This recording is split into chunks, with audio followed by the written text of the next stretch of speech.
And with that, it is my pleasure to introduce Anna. Anna is an employment counselor and self-advocate. She provides planning assistance in achieving and maintaining employment by connecting people to community resources, providing career exploration, and counseling services. She is dedicated to assisting people with disabilities in achieving their personal and professional goals. Anna holds a master's in science in rehabilitation psychology from UW-Madison. Anna gained experience in counseling and developed an extensive knowledge in community resources. And she interned at several local nonprofits, including Chrysalis and Community Living Alliance. Her passion for disability advocacy led to her position on the board of directors at Disability Pride Madison.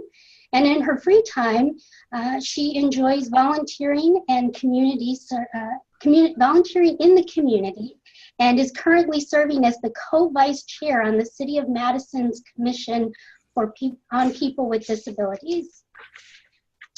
So Anna is going to use the rest of the time today to discuss her experiences with healthcare transition as a person with complex medical and healthcare needs.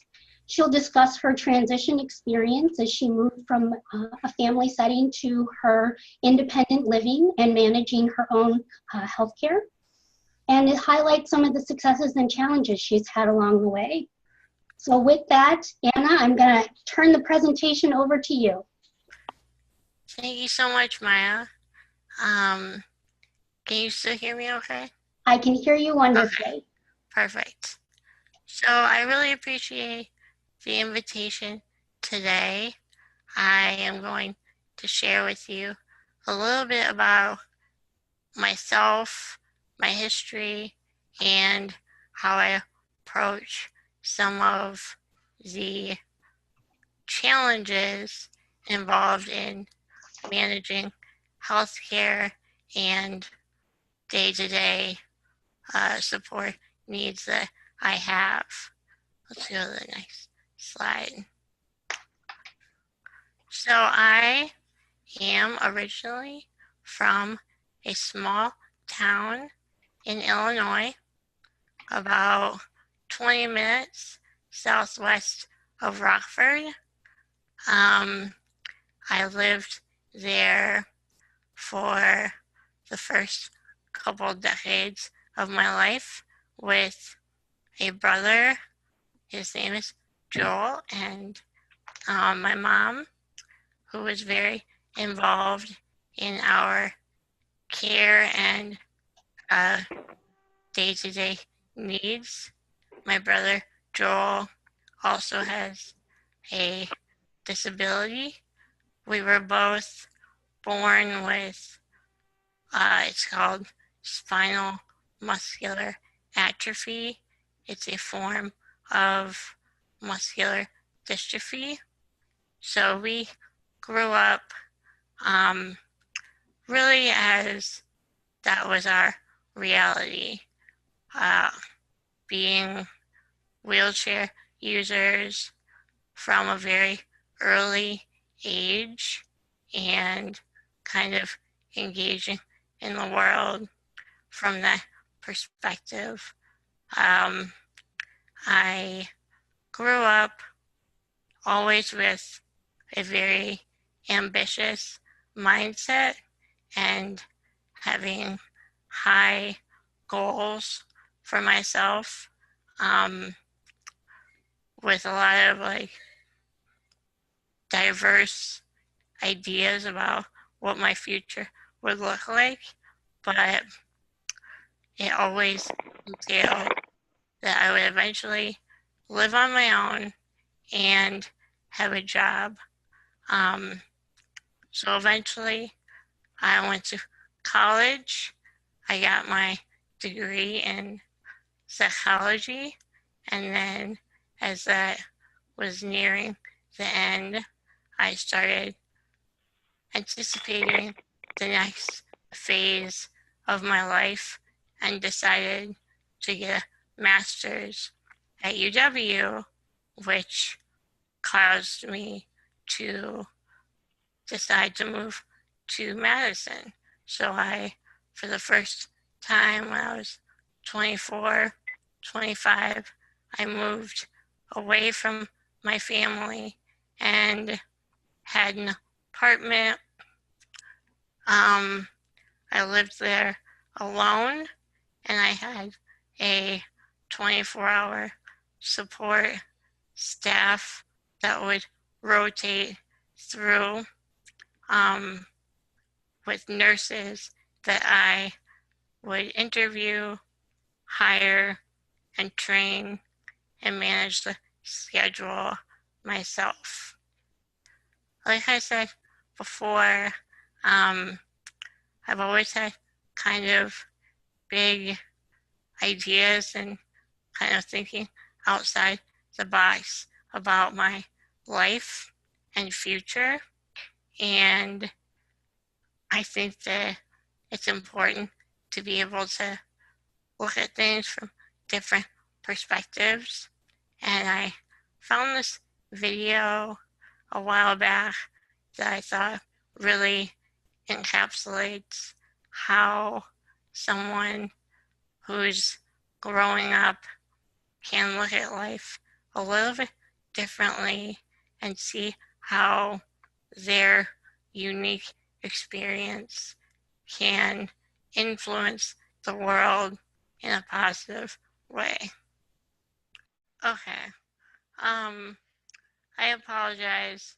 I don't know why the video wasn't working and then the audio seemed like it was getting complicated also.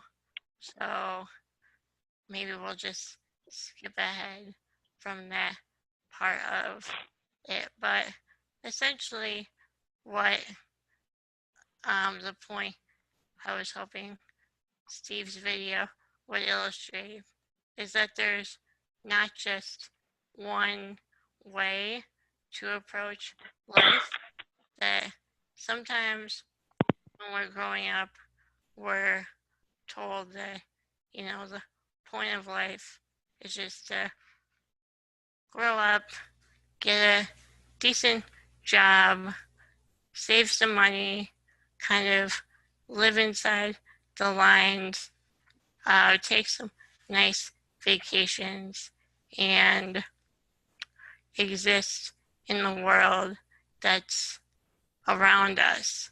But what he goes on to say is that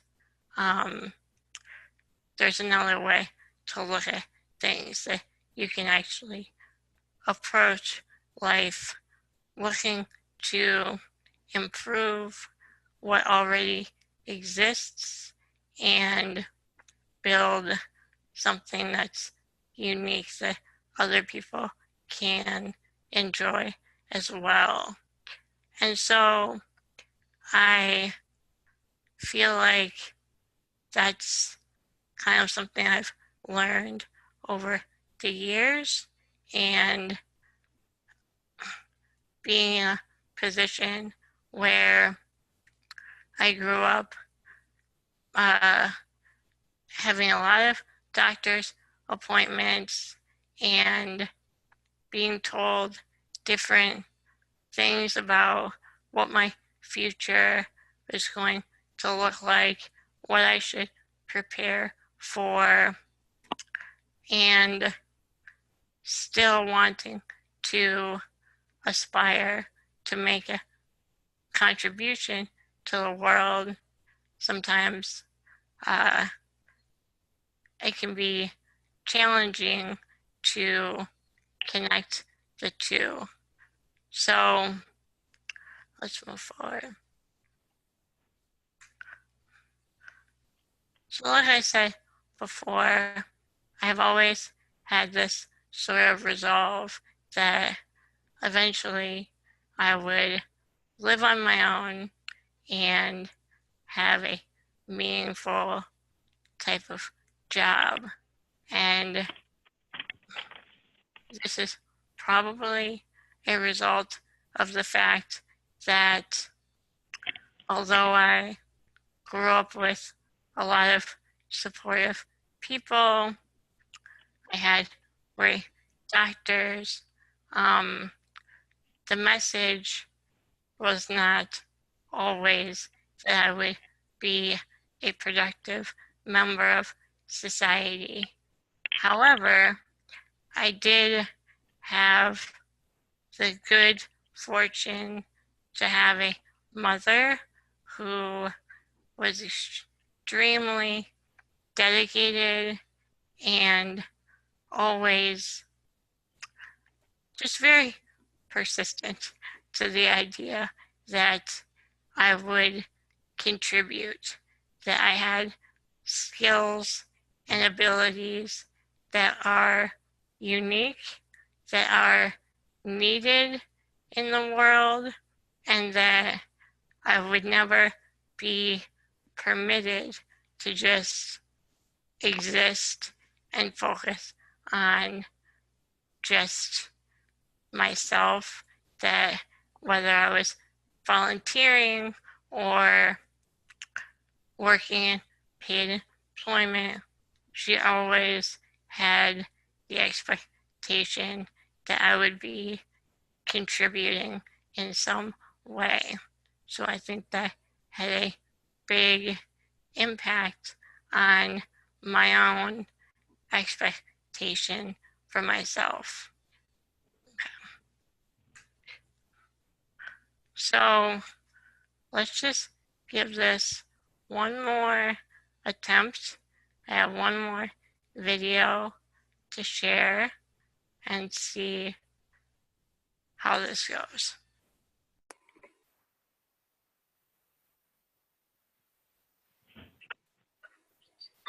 Okay, we're here in life class again after last night, knowing when you know better, you do better.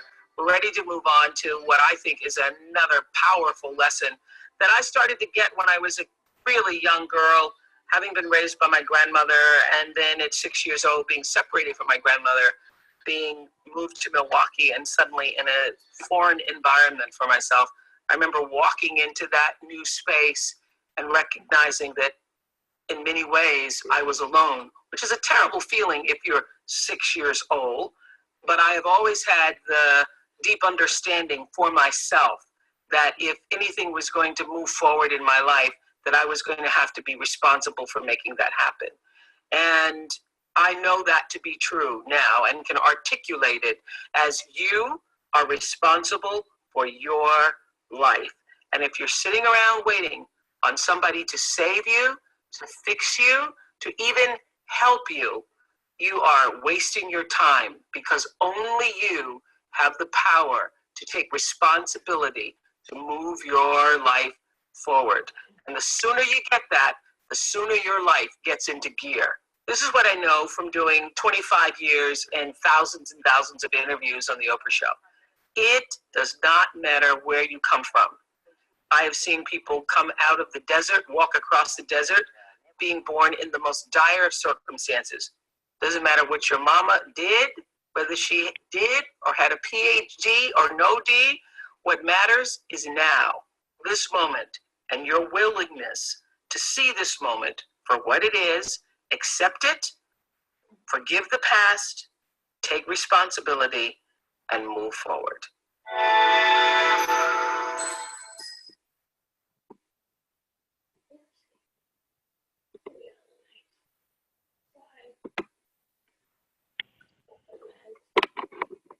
Okay.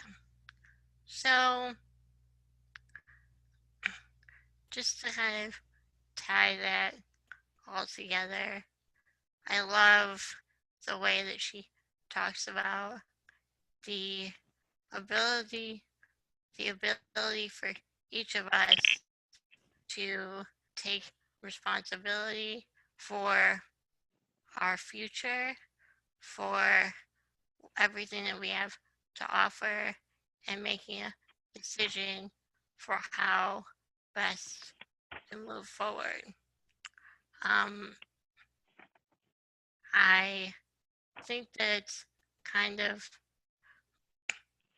maybe some people would consider it a contradiction, but I'm a very independent-minded person who also depends on a lot of factors in order for the independence to be realized. And I decided that I was going to move to Wisconsin to get my master's, to live on my own. And I knew that a lot of factors would need to be resolved in order to make that happen. I needed to find an address, apply for services, find individual providers, interview, hire, put together a schedule. All of these elements are kind of building on one another in order for me to move forward and live my life.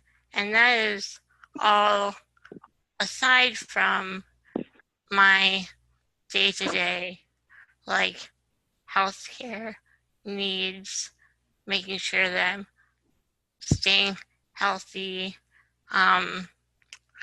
doing whatever I can to avoid getting a cold, preventative measures like taking my vitamins, getting enough rest, like all of that is a lot to manage as well, and takes a lot of time and energy. And then to add on that, I also try to, I went to school, I found a job. So all of those things are elements of my life. Okay.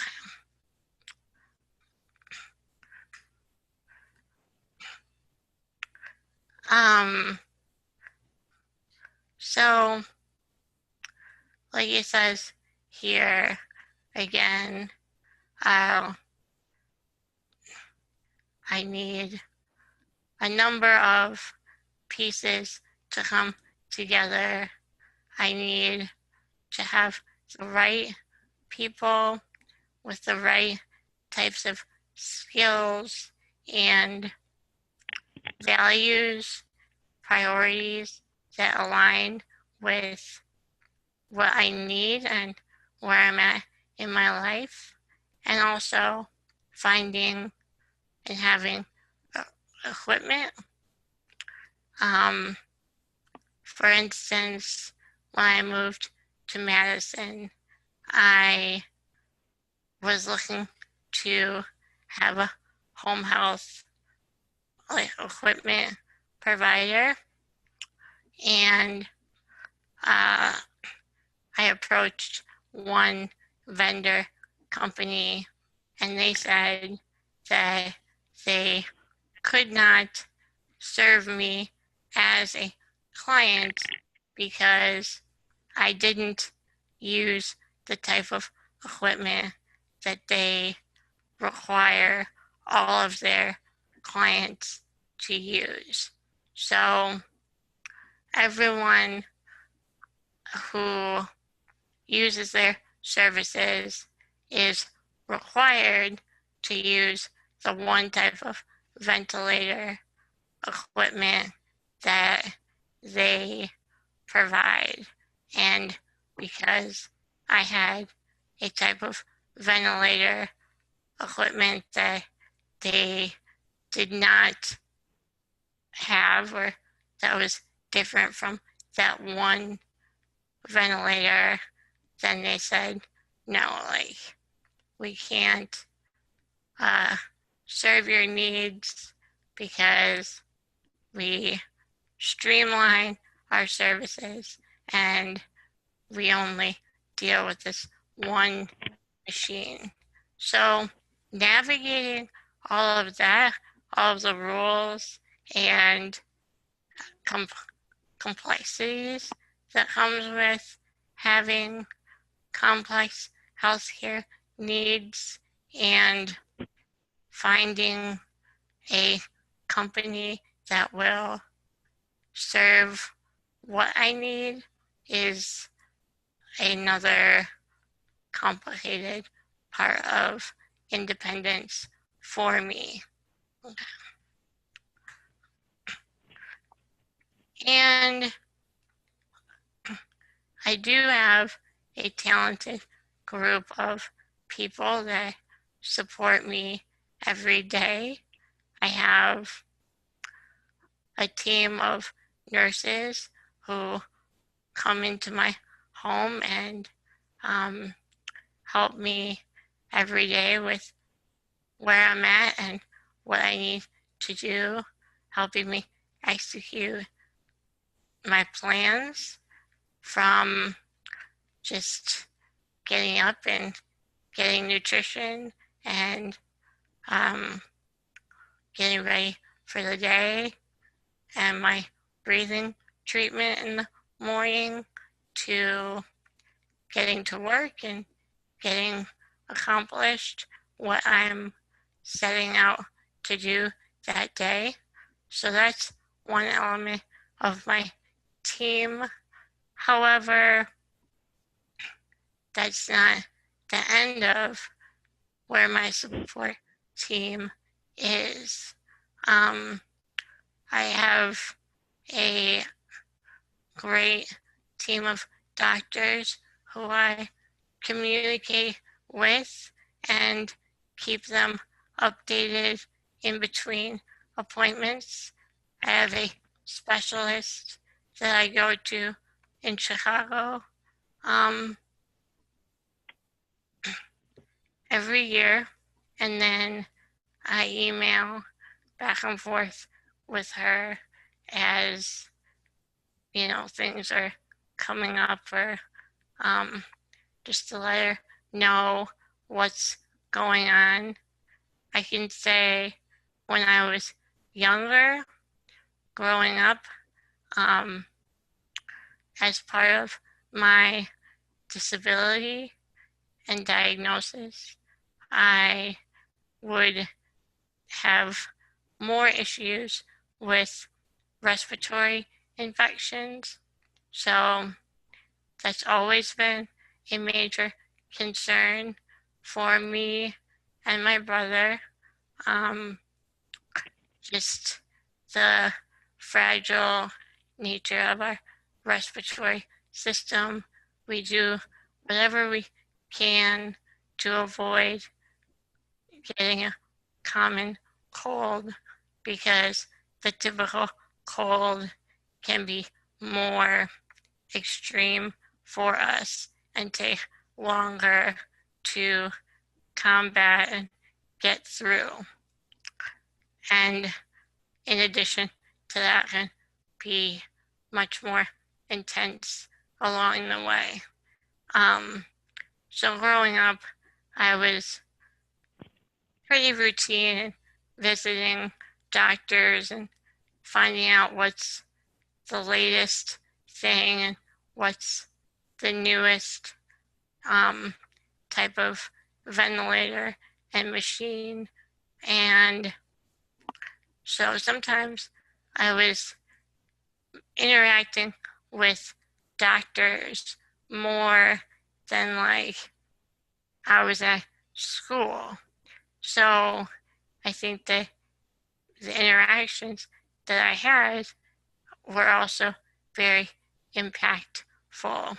And I would say for any physician or medical professional, that it is essential to not only tend to what may need to be healed or mended in someone, but also be addressing what potential lies in that person and envision this person interacting in the world and how different treatments can serve their ability to move forward and achieve.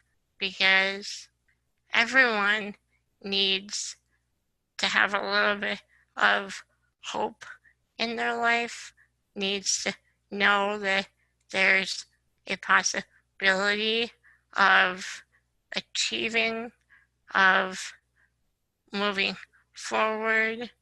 And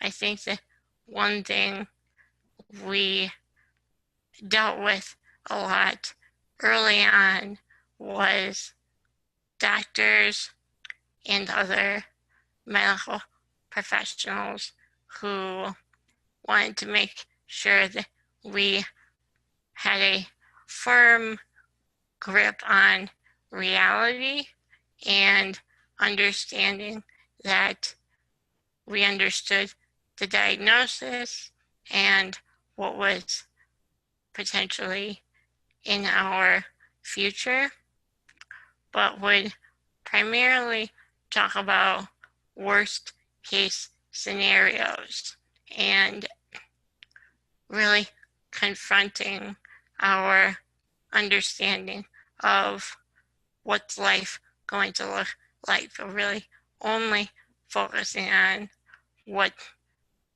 the worst possibility would be.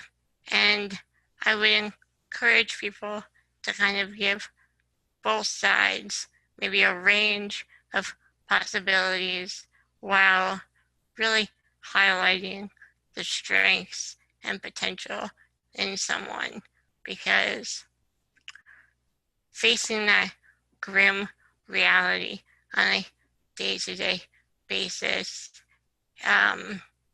it can be a challenge to consider what possibilities might lie in the future. Okay. So one last just anecdote. This is a young woman that I met a little over 10 years ago. I met her name's Annie, at MDA summer camp, and she was a fellow camper. And at the time, I was attending community college and kind of dreaming of the day, the possibility that I would eventually move out on my own, have a job, kind of run my day independently from my family. However, I didn't know many people who actually did that. A lot of people that I know from attending summer camp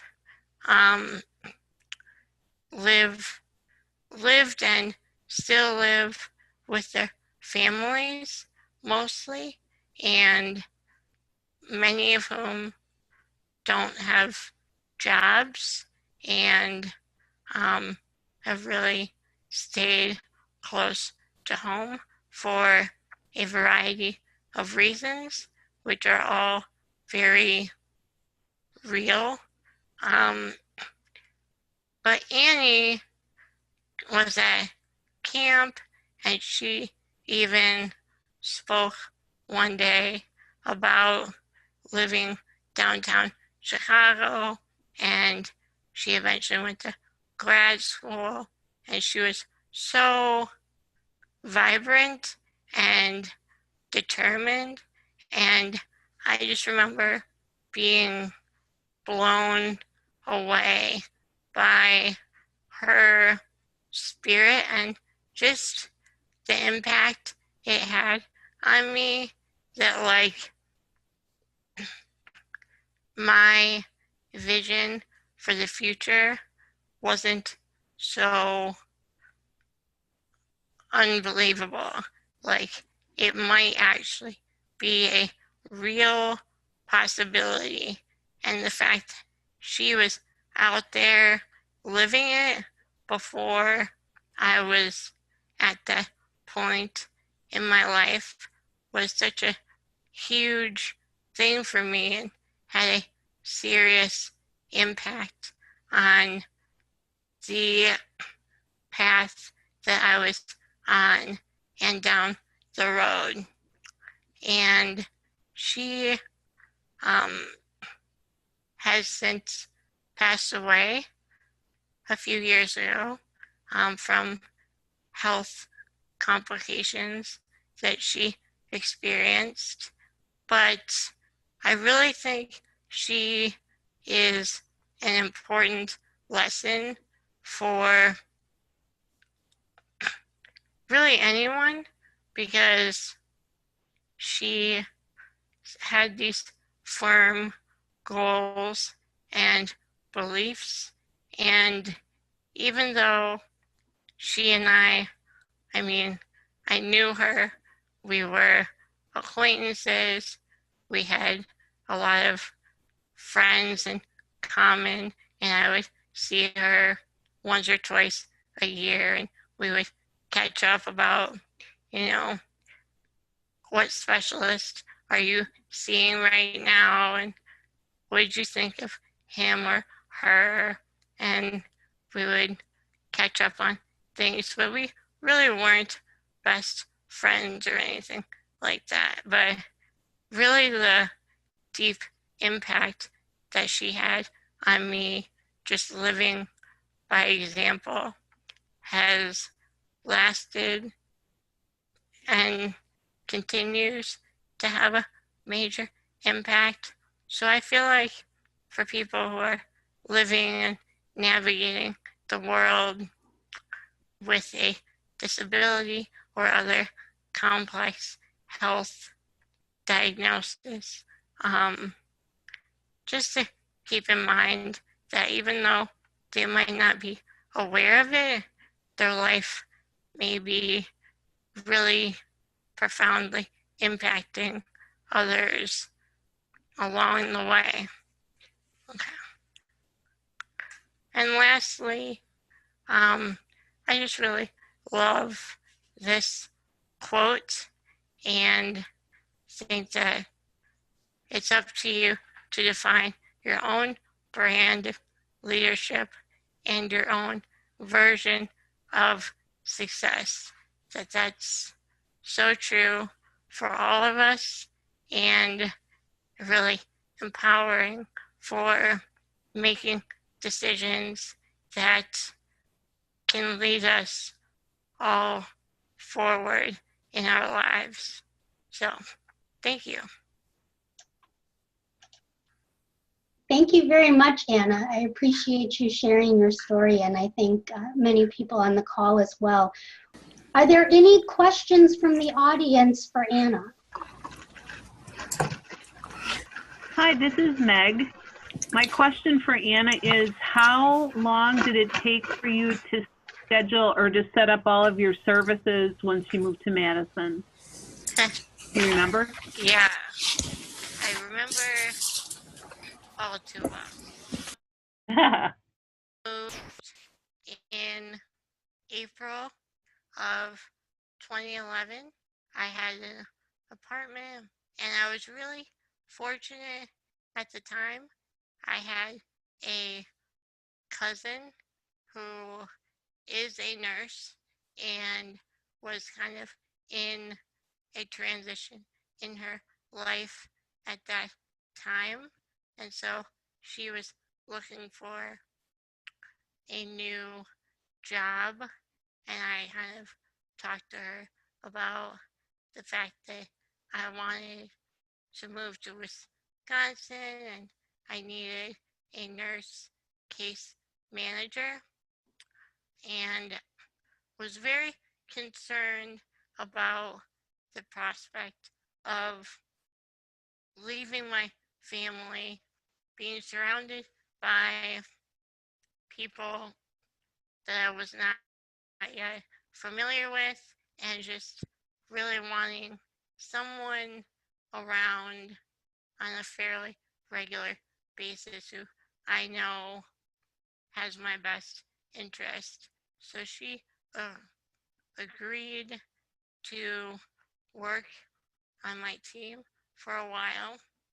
And when I moved, I had her and like 3 other nurses already hired.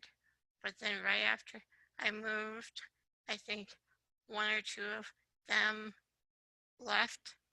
I think one had a unexpected family thing come up, and so suddenly my team was very small. That was pretty scary. So I ended up going back and forth home on like every other weekend for quite a while until I was able to recruit more people. And I remember it was almost exactly 2 years that I felt like my team was built up enough with enough people that I had some cushion and stability to feel like established. Well, this is Meg. Then I have another question if I can. So when you moved from Illinois to Wisconsin, then did your insurance change? Did you move from Illinois Medicaid to Wisconsin Medicaid? How did that work? Yes. Yes, they are very different. So that's a pretty in-depth process. But yeah, that was one of the first important steps. I think I needed a Wisconsin address in order to apply for services initially, and then once I was approved and I got the health card and my Wisconsin ID and kind of went step by step from there. As you were sharing your story about interacting with physicians and how those interactions were very impactful at a young age, the discussions that doctors were having with you, typically as a young individual, you have your parent in the room, you have, they are there to ask questions, to be the person to communicate with the doctor. But at what point did you start to take control of those visits? And were you the one that asked for that control, or did the physician start to talk to you more than to your parents? Could you speak towards that experience? Yeah. I'm over 30 and my mom is still present at many of my specialist appointments, probably not for like basic, primary care provider appointments, but for like yearly checkups with specialists.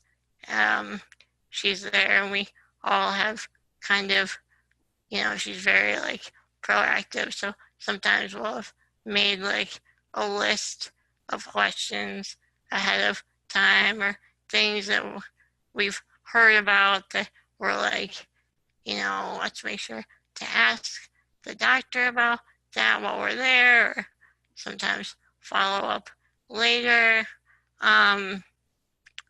So we really taking kind of a team approach to all things in my family.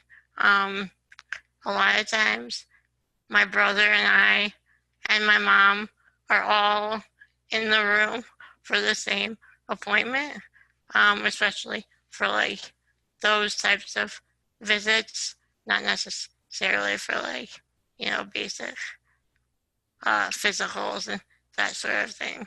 But when we're making the trip downtown Chicago. Yeah, we're kind of all in the room. Like, we always joke about we travel with a posse. So there's like all of us, and sometimes I actually usually I have my dog with me as well. So it's kind of a mob situation. But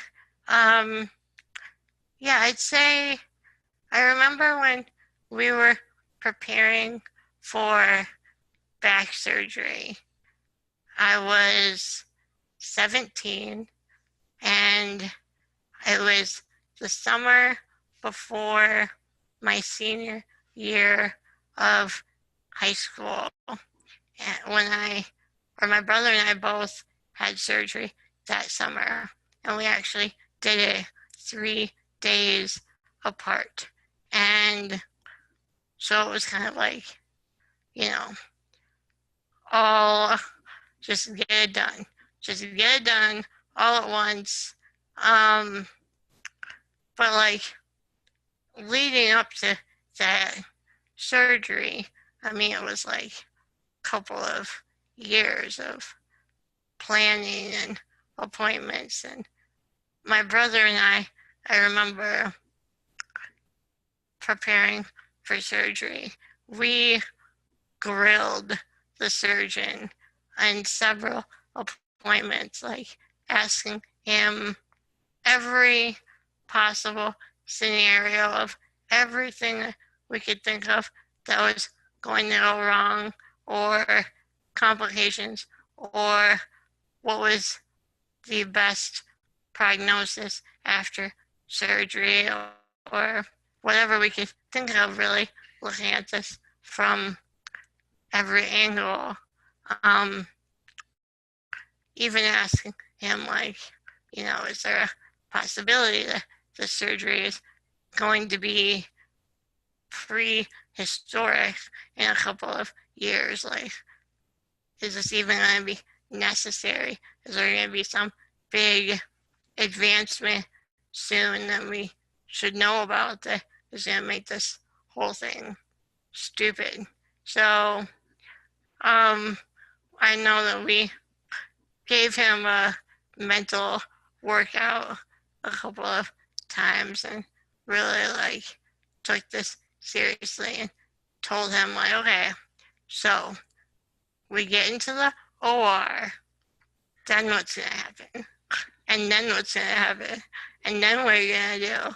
So like, yeah, I'd say we definitely, each of us, my brother and I, and our mom, have our kind of particular area and concern and ideas, and kind of all bring that to the table at appointments. All the lines are open. Are there any additional questions for Anna? This is Betsy from Milwaukee, and I just wanted to say thank you, Anna, for sharing your story. I'm just wondering, and I agree with you, a lot of times when you go to specialists, the parents are in the room. But would you think that when you were younger, obviously now that you're older, but in the very beginning, do you think that they directed their conversation to you? Or if your parents were still in the room, your mom, was it directed the conversation more to your mom? It really depends on the provider, because I know I've interacted with some doctors who have sort of intentionally been like, okay, mom, yes, thank you. Now I'm going to talk to Anna. But others are not always that way. I don't really have a particular feeling about it. So I'd say it really is, it kind of goes across the spectrum for me. But anytime that someone's in that type of dynamic so much, visiting hospitals, at doctor's appointments, I think at least I developed a certain comfort level in the hospital setting that, I mean, okay, I was little. My brother got pneumonia 14 times before he was 6 years old and was hospitalized for each of those. And so I don't know what his problem was, but I didn't get pneumonia that much. And so I was always kind of carted with them. You know, we'd take the ambulance, and I just thought it was the funnest thing in the world. And then we'd go to the hospital, and I'd see all my nurse friends, and they would take me to the nurse's lounge, and I'd have cake. And meanwhile, my brother was like coding down the hall, and I had no idea. I just thought I was having a ball. So I got very comfortable in the hospital. I thought it was like my playground, and that kind of helped me be comfortable in appointments and talking to nurses and doctors and asking questions. And sometimes I think I'm almost more comfortable sometimes in that role of like spunky, combative patient than like, you know, professional. So I think that that's a challenge for me to not fall into that comfort of like, this is where I belong, the hospital. This is my place. This is where I feel most myself. I mean, that's not a healthy thing. So for providers, I would encourage to always be inquisitive and asking about life outside the hospital, hope for the future, ideas for the future. What are your interests outside of the hospital?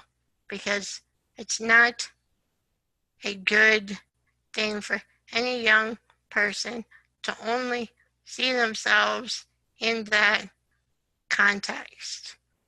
I think that's a perfect spot to end. That's a great way to finish off this presentation.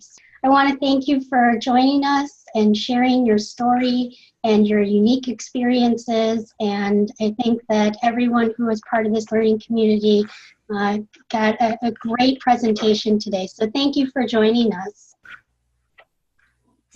Thank you.